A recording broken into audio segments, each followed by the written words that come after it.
नमस्कार। आज की इस चर्चा में हम एक बेहद ही दिलचस्प विषय में गोता लगाने वाले हैं। क्या कभी इस बात पर गौर किया गया है कि इंसान या जानवर असल में अपने आसपास के माहौल से चीजें सीखते कैसे हैं? मतलब चाहे कोई छोटा बच्चा पहली बार चलना सीख रहा हो या कोई बड़ा इंसान नई भाषा सीख रहा हो, ये पूरी प्रक्रिया हवा में नहीं होती। इसके पीछे एक प्रॉपर साइंस है, एक खास मैकेनिज्म है। तो आज हम इसी सीखने के विज्ञान को डिकोड करने वाले हैं। अब यहाँ एक बहुत ही बुनियादी सवाल उठता है। कोई भी जीवित प्राणी अपने आसपास के वातावरण और अपने ही गलतियों से आखिर सीखता कैसे है? जरा सोचिए, हम सभी ने कभी ना कभी गलतियां की हैं, राइट? और फिर उन गलतियों को सुधार कर कुछ नया भी सीखा है। ट्रायल और एरर, यानी कोशिश करना और गलतियों से सीखना, ये हम सबका एक साझा अनुभव है। लेकिन इसके पीछे की साइकोलॉजी क्या है? चलिए इस रहस्य से पर्दा उठाते हैं। तो आज के इस विश्लेषण का रोड मैप कुछ इस तरह दिखेगा। सबसे पहले हम शिक्षा मनोविज्ञान के जनक के बारे में जानेंगे, फिर उनके मशहूर पजल बॉक्स एक्सपेरिमेंट को समझेंगे। उसके बाद सीखने के प्राथमिक और गौण नियमों पर बात होगी, और अंत में अधिगम का स्थानांतरण और रियल वर्ल्ड में इन सब के इस्तेमाल पर नजर डालेंगे। तो चलिए शुरुआत करते हैं। सबसे पहले बात उस शख्सियत की जिन्होंने इस पूरी विचारधारा की नींव रखी। एडवर्ड ली थॉर्नडाइक 1874 में जन्मे इस अमेरिकी मनोवैज्ञानिक को शिक्षा मनोविज्ञान का जनक यानी फादर ऑफ एजुकेशनल साइकोलॉजी कहा जाता है। मनोविज्ञान और शिक्षा को एक साथ जोड़ने का यह शानदार काम सबसे पहले थॉर्नडाइक ने ही किया था। इनका सबसे बुनियादी सिद्धांत है उद्दीपक अनुक्रिया या SR थ्योरी, जिसे संबंधवाद भी कहते हैं। सुनने में शायद थोड़ा तकनीकी लगे, लेकिन ये बहुत आसान है। मान लीजिए कोई भी घटना या चीज़ है जो किसी एक्शन को ट्रिगर करती है, उसे हम उद्दीपक या स्टिमुलस कहते हैं। जैसे स्वादिष्ट खाना देखकर मुंह में पानी आ जाना। यहाँ खाना स्टिमुलस है और मुंह में पानी आना एक अनुक्रिया यानी रिस्पॉन्स। जब इन दोनों के बीच एक पक्का कनेक्शन बन जाता है ना, बस वहीं पे सीखने की प्रक्रिया पूरी हो जाती है। अब सवाल ये है कि ये कनेक्शन बनता कैसे है? इसे साबित करने के लिए थॉर्नडाइक ने जानवरों की बुद्धिमत्ता पर कई क्लासिक प्रयोग किए, पर उनका सबसे फेमस एक्सपेरिमेंट था एक बिल्ली और एक पजल बॉक्स वाला। यह प्रयोग सीखने की इस पूरी मैकेनिज्म को बहुत ही मजेदार तरीके से समझाता है। इस प्रयोग की कहानी बड़ी दिलचस्प है। हुआ यूं कि एक भूखी बिल्ली को एक खास पजल बॉक्स के अंदर बंद कर दिया गया और बॉक्स के ठीक बाहर एक स्वादिष्ट मछली रख दी गई। अब ये मछली यहां स्टिमुलस का काम कर रही है। भूख के मारे बिल्ली ने बाहर निकलने के लिए खूब हाथ पैर मारे, जो कि उसका रैंडम प्रयास था। इधर उधर उछल कूद करते हुए अचानक से उसका पैर एक लीवर पर पड़ा, दरवाजा खुला और उसे वो मछली मिल गई। जब इसी चीज को बार बार दोहराया गया तो बिल्ली ने बेकार के प्रयास बिल्कुल कम कर दिए और अंत में वो सीधा लीवर दबाकर बाहर आना सीख गई। इस शानदार एक्सपेरिमेंट का निचोड़ बिल्कुल साफ है। ट्रायल एंड एरर लर्निंग, यानी त्रुटि और प्रयास से सीखना।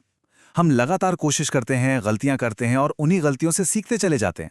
जैसे जैसे प्रैक्टिस बढ़ती है, गलतियां खुद ब खुद कम होती जाती हैं। सही रिस्पॉन्स और स्टिमुलस के बीच का ये बॉन्ड प्रैक्टिस के साथ इतना सॉलिड हो जाता है कि एक वक्त के बाद हम बिना किसी गलती के बिल्कुल सही काम कर लेते हैं। अब इस पजल बॉक्स एक्सपेरिमेंट से थॉर्नडाइक ने कुछ बहुत ही स्पष्ट और अहम नियम निकाले। इन्हें सीखने के नियमों के तौर पर जाना जाता है। सबसे पहले हम बात करेंगे 3 सबसे महत्वपूर्ण प्राइमरी लॉज की, क्योंकि सच मानिए इनके बिना कोई भी लर्निंग संभव ही नहीं है। ये 3 प्राथमिक नियम हैं: तत्परता का नियम, अभ्यास का नियम और प्रभाव का नियम। इनमें सबसे पहला नियम एकदम सीधा है, तत्परता यानी रेडीनेस का नियम। जब तक कोई इंसान शारीरिक, मानसिक और भावनात्मक रूप से कुछ सीखने के लिए पूरी तरह रेडी नहीं है, उसे दुनिया की कोई ताकत कुछ नहीं सिखा सकती।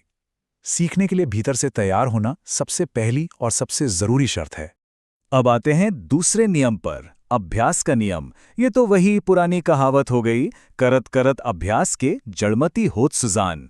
इसके 2 पहलू हैं, उपयोग और अनुपयोग।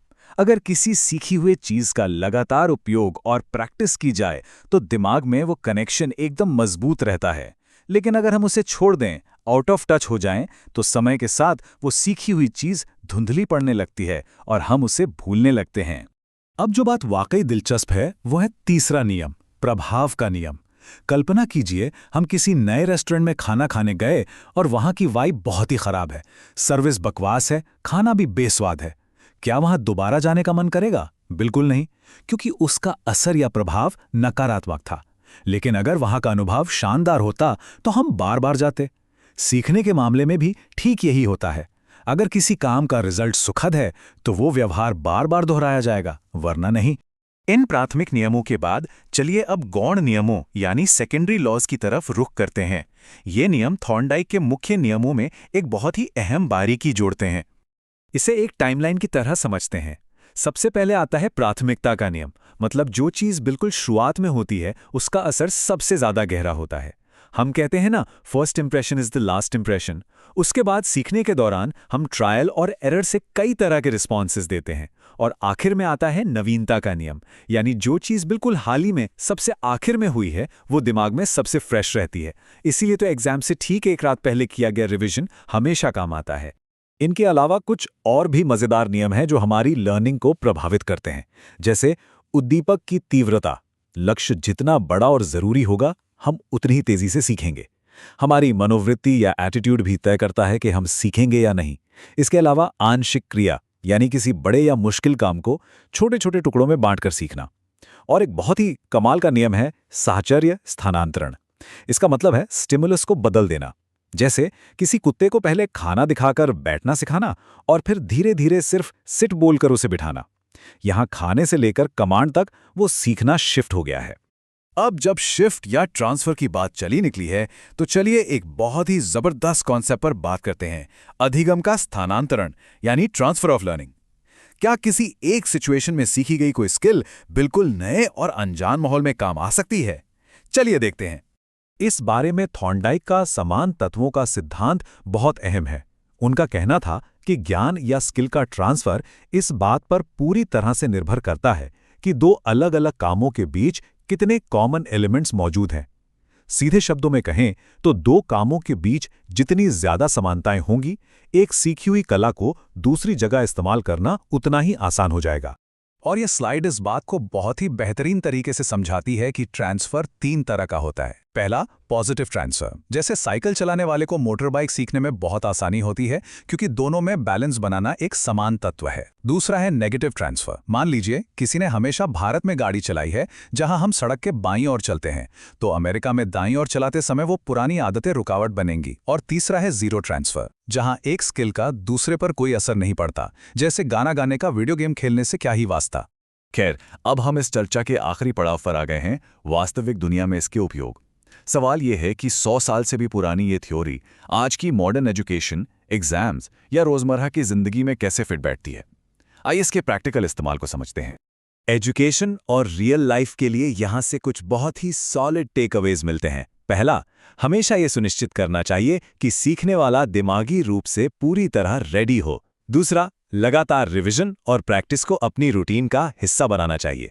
तीसरा, सीखने का माहौल हमेशा पॉजिटिव और रिवॉर्डिंग होना चाहिए ताकि मोटिवेशन बना रहे। और सबसे अहम, किसी भी भारी भरकम सब्जेक्ट से घबराने के बजाय उसे छोटे छोटे और आसान हिस्सों में बांट लेना चाहिए। इस पूरी चर्चा को समेटने के लिए E.L. थॉर्नडाइक का ये कोट एकदम सटीक बैठता है। सीखना उद्दीपकों और अनुक्रियाओं के बीच संबंध बनने का परिणाम है। ये सिर्फ एक लाइन नहीं है, बल्कि ये उनके कनेक्शनिज्म और ट्रायल एंड एरर के पूरे दर्शन का सबसे पावरफुल निचोड़ है। तो अब इस सेशन को एक बहुत ही गहरे सवाल के साथ खत्म करते हैं। आज की इस डिजिटल और तेज रफ्तार दुनिया में, जहां चारों तरफ स्क्रीन्स और नोटिफिकेशंस की भरमार है, हमारे आसपास का माहौल लगातार हमारे स्टिमुलस रेस्पॉन्स कनेक्शन को बदल रहा है। सोचने वाली बात यह है कि ये मॉडर्न माहौल हर दिन सबकॉन्शियस लेवल पर हमारी सीखने की आदतों को किस दिशा में ले जा रहा है। इसी विचारोत्तेजक सवाल के साथ आज के इस विश्लेषण को यहीं विराम देते हैं। इस सफर में साथ बने रहने के लिए बहुत बहुत शुक्रिया।